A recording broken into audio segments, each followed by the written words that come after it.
नमस्कार, आप देख रहे क्लीन न्यूज यूपी और मैं हूं नेहा आपके साथ। वक्त हो चला है उत्तर प्रदेश से जुड़ी कुछ खास खबरों का। खबरों से अपडेटेड रहने के लिए वीडियो को अंत तक जरूर देखें।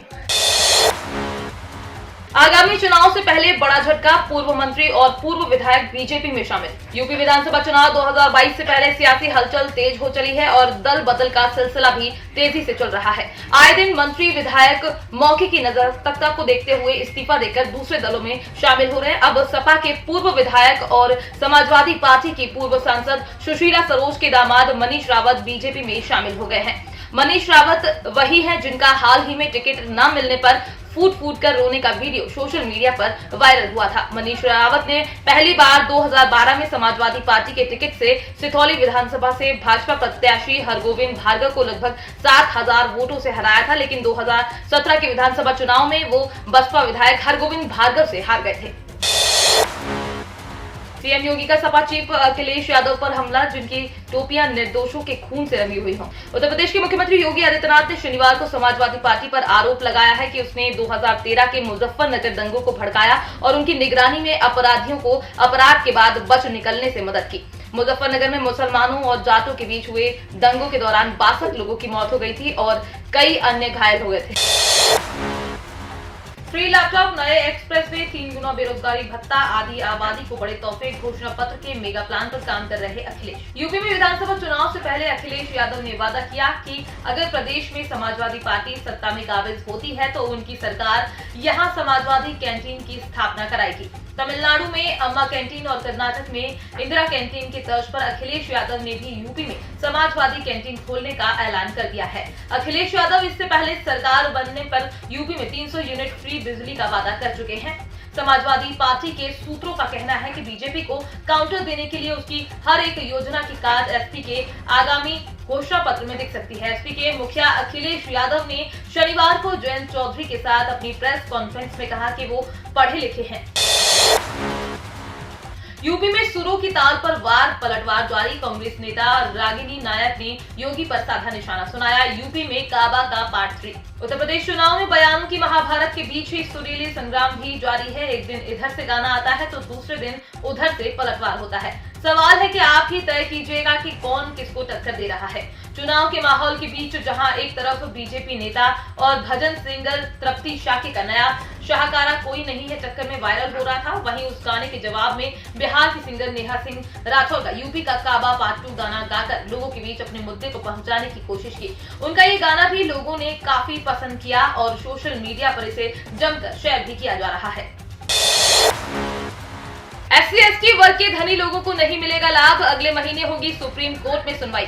सुप्रीम कोर्ट ने SC/ST वर्ग को पदोन्नति में आरक्षण देने की अनुमति दे दी है, लेकिन SC/ST वर्ग को प्रमोशन में क्रीमी लेयर का नियम लागू करने का मामला अब भी लटका हुआ है। इस वर्ग में क्रीमी लेयर लागू करने के लिए सुप्रीम कोर्ट में जनहित याचिका भी लंबित है। इसमें मांग की गई है कि संपन्न तबके को आरक्षण का लाभ नहीं दिया जाए। सुनवाई अगले महीने होने की संभावना है। याचिका 2018 में दायर की गई थी, तब से इस पर 8 सुनवाई हो चुकी है। कोर्ट की कार्यसूची में ये मामला अब अगले 2 हफ्तों में मुख्य न्यायाधीश की बेंच के समक्ष सुनवाई होने की सूची में है।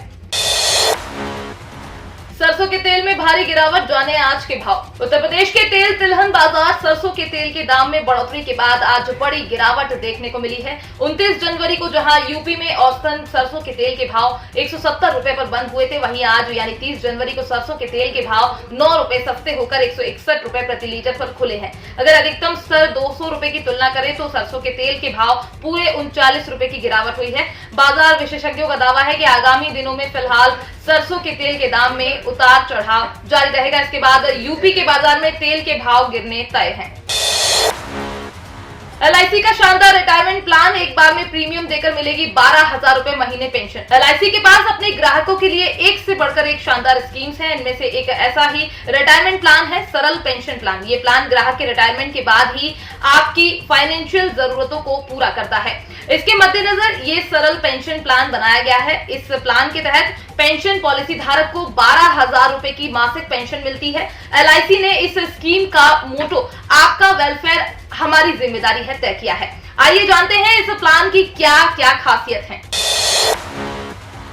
अन्नदाता की खुशहाली पर जोर, किसानों के लिए कई योजनाएं लेकर आई मोदी सरकार, जीरो बजट खेती का भी है मंत्र। भारत को कृषि प्रधान देश कहा जाता रहा है। देश में खेती किसानी करने वालों की संख्या कम हुई है, लेकिन खाद्यान्न उत्पादन में हम काफी आगे बढ़े हैं। मोदी सरकार अपने पहले कार्यकाल से ही किसानों के लिए कई योजनाएं लेकर आई है। लक्ष्य है किसानों की आय बढ़ाना। हाल ही में प्रधानमंत्री ने जीरो बजट खेती का भी मंत्र दिया है। कृषि कानूनों की वापसी के बाद कृषि सुधार की राह जारी रखने के लिए सरकार को खास प्रयास करने होंगे। वर्ष 2020-21 में कृषि क्षेत्र ने विपरीत परिस्थितियों में भी विकास दर को संभाला है। जब जीडीपी नकारात्मक हो गई थी, तब भी कृषि की दर 3.6% रही। कभी विदेश से खाद्यान्न मांगने पर विवश रहने वाला भारत अब कई देशों को अनाज और अन्य फसलों का निर्यात करता है।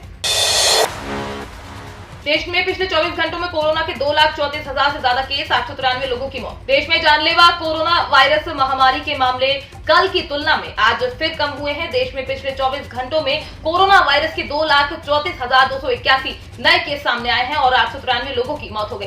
देश में दैनिक पॉजिटिविटी रेट अब घटकर 14.50% हो गई है।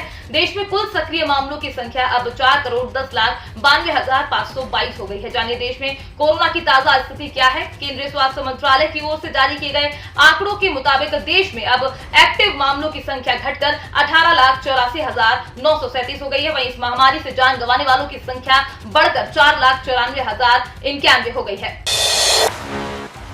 यूपी में अभी पड़ेगी कड़ाके की ठंड। मौसम विभाग ने जारी किया येलो अलर्ट। जनवरी का महीना खत्म होने को है और पूरे उत्तर प्रदेश में कड़ाके की ठंड पड़ रही है। उत्तर प्रदेश में पिछले कुछ दिनों से गलन से परेशान कर रखा है। लगातार बढ़ रही सर्दी ने लोगों के जीवन को अस्त व्यस्त कर दिया है। उत्तर प्रदेश में बढ़ती शीतलहर ने लोगों को ठिठुरने पर मजबूर कर दिया है और गलन ने सूबे का सामान्य जनजीवन अस्त व्यस्त कर रखा है। बहुत दिनों से चल रही सर्द हवाओं ने लोगों को घरों में कैद रहने पर मजबूर कर दिया है। मौसम विभाग के पूर्व अनुमान के मुताबिक यूपी और उससे सटे राज्य में कड़ाके की ठंड का सिलसिला लगातार जारी रहेगा। आईएमडी ने बताया कि ठिठुरन वाली सर्दी का सबसे बड़ा कारण पर्वतीय क्षेत्रों में हो रही बर्फबारी है। तो ये थी दिन भर की 10 बड़ी और अहम खबरें। क्लीन न्यूज यूपी को सब्सक्राइब करना बिल्कुल ना भूलें और आप न्यूज कहां से देख रहे हैं हमें कमेंट में जरूर बताएं और वीडियो को लाइक भी करें।